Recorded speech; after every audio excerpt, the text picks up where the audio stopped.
Ukraina kebobolan, dua jenderal perang top andalannya pilih membelot ke Rusia, Zelensky nangis.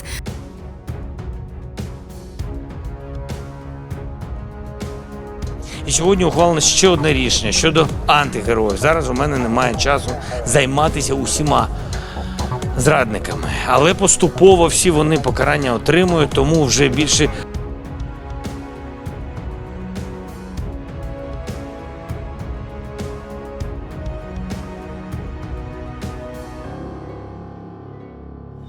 Цієї ночі була ротація, зафіксували дуже велике переміщення техніки по самому Бахмуту. Дуже багато каталося автомобілів різного типу, і броньованих, і звичайних автомобілів. То зафіксували їхнє переміщення і де вони поховаються.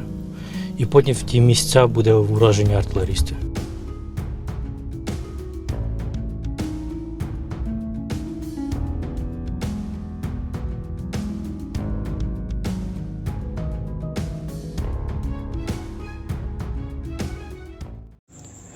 Hai para penonton Central News, sebelum lanjut jangan lupa subscribe dan lanjut tekan tombol Super Thanks.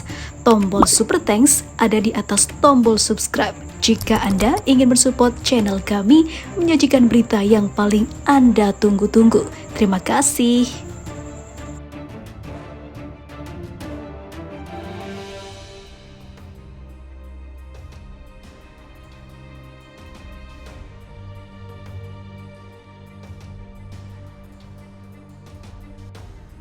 Di tengah invasi yang tengah dilakukan pada Ukraina oleh Rusia, justru Ukraina membutuhkan dukungan yang sangat besar pada tentara atau pasukannya. Apalagi peran seorang jenderal sangat dibutuhkan oleh para anak buahnya. Namun serasa mimpi buruk oleh Zelensky karena ternyata dua jenderal top andalannya memilih untuk membelot dan berkoalisi dengan Vladimir Putin hingga menyebabkan kestabilan Ukraina terganggu. Presiden Volodymyr Zelensky marah besar menyusul terungkapnya pengkhianatan di tubuh militer Ukraina. Dua jenderal top diketahui membelot ke Rusia selama invasi.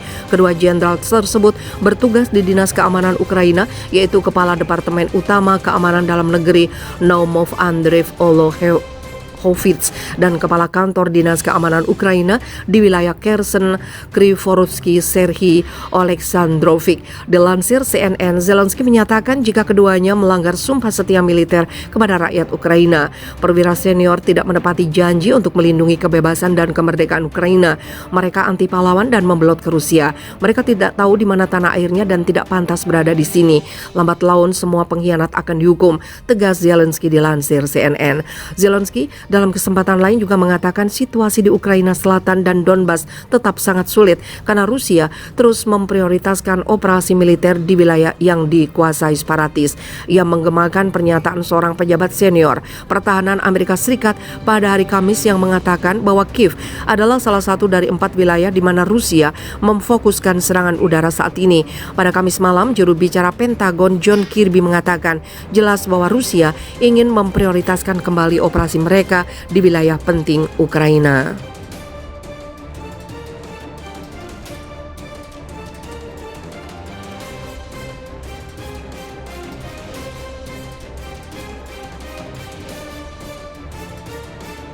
Barat menuju neraka, ketidakadilan tanggapi kondisi Palestina dan Ukraina bikin dunia sadar siapa penjahat perang sebenarnya.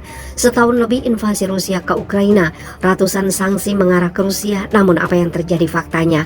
Si penjahat perang yang telah puluhan tahun menjadi penjajah Palestina seakan kebal tidak tersentuh sanksi apapun. Hal ini semakin membuka mata publik bahwa dunia menerapkan standar ganda yang pada akhirnya menjadi senjata makan tuan, di mana banyak negara barat kini akhirnya sudah sadar dan berpihak ke Palestina seperti Norwegia, Spanyol, Brasil, Perancis dan masih banyak lagi kini malah melawan rezim Zionis itu. Setahun terlibat perang dengan Ukraina, Rusia sudah mendapat banyak sanksi dari barat sejak awal. Uni Eropa menerapkan sanksi terhadap Rusia berupa tindak pembatasan, sanksi ekonomi dan tindakan visa. Sanksi ekonomi adalah hal yang paling disoroti dan bertujuan untuk memberikan konsekuensi berat kepada Rusia secara efektif. Sanksi ini bisa menghentikan kemampuan Rusia untuk melanjutkan agresi. Sementara itu, sanksi individu menargetkan mereka yang terlibat dalam invasi ke Ukraina. Lebih detail, UE menyatakan bahwa sanksi individu dijatuhkan untuk orang yang mendukung melakukan tindakan berakibat pada kerusakan integritas interteritorial, dan orang yang membiayai. Beberapa pihak yang disanksi oleh UE adalah Presiden Rusia Vladimir Putin, ex-presiden Ukraina Viktor Yanukovych, anggota Dewan Keamanan Nasional, pejabat tinggi dan personel militer, anggota Dewan Federasi Rusia, dan masih banyak lainnya. UE melakukan pembatasan atas akses layanan modal, pasar, dan keuangan. Selain itu, banyak negara yang juga menjatuhkan sanksi kepada Rusia. Deretan negara tersebut diantaranya Inggris, Jepang, Kanada, Singapura, Swiss, dan Amerika Serikat. Presiden Amerika Serikat Joe Biden memutus koneksi ke sistem keuangan Amerika Serikat bagi Sberbank, yang merupakan lembaga keuangan terbesar milik Rusia, bukan hanya untuk Sberbank. Pemutusan juga dilakukan terhadap 25 anak usahanya. Selanjutnya, Biden membekukan aset dan melarang masyarakatnya untuk berurusan dengan lembaga keuangan Rusia.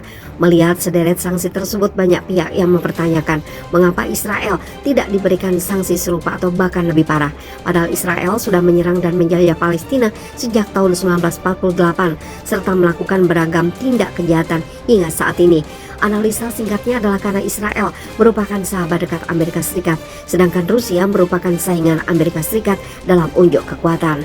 Fakta tersebut dibuktikan dengan data yang disajikan oleh Al Jazeera, di mana Amerika Serikat sudah memveto setidaknya 53 resolusi DK atau Dewan Keamanan PBB yang mengkritik Israel. Sejak tahun 1972 pada tahun 2021, Amerika Serikat bahkan memblokir pernyataan bersama yang menyerukan gencatan senjata antara Israel dan Hamas. Hal ini memberikan sinyal bahwa Amerika Serikat terus melindungi Israel. Dengan adanya dukungan kuat itu, berbagai pengamat menilai tidak adanya keseimbangan kekuatan antara Palestina dan Israel. Dalam kasus perang Rusia-Ukraina, Amerika Serikat sangat melindungi Ukraina. Ukraina diketahui sebagai sekutu NATO yang notabene diinisiasi oleh Amerika Serikat dan dibentuk di Washington DC. Di sisi lain, Rusia tidak menghendaki Ukraina bergabung dengan NATO karena akan mengancam keamanan domestiknya. Sebab kedua negara memiliki garis perbatasan yang panjang bisa membahayakan Rusia. Persaingan antara Amerika Serikat dan Rusia sendiri sudah terlihat pasca Perang Dunia Kedua dan Perang Dingin. Moskow dan Washington memperebutkan pengaruh liberal dikenal sebagai blok barat serta komunisnya dikenal dengan blok timur kepada negara sekutu, meskipun ketegangan ini patah kala Uni Soviet runtuh tahun 1991.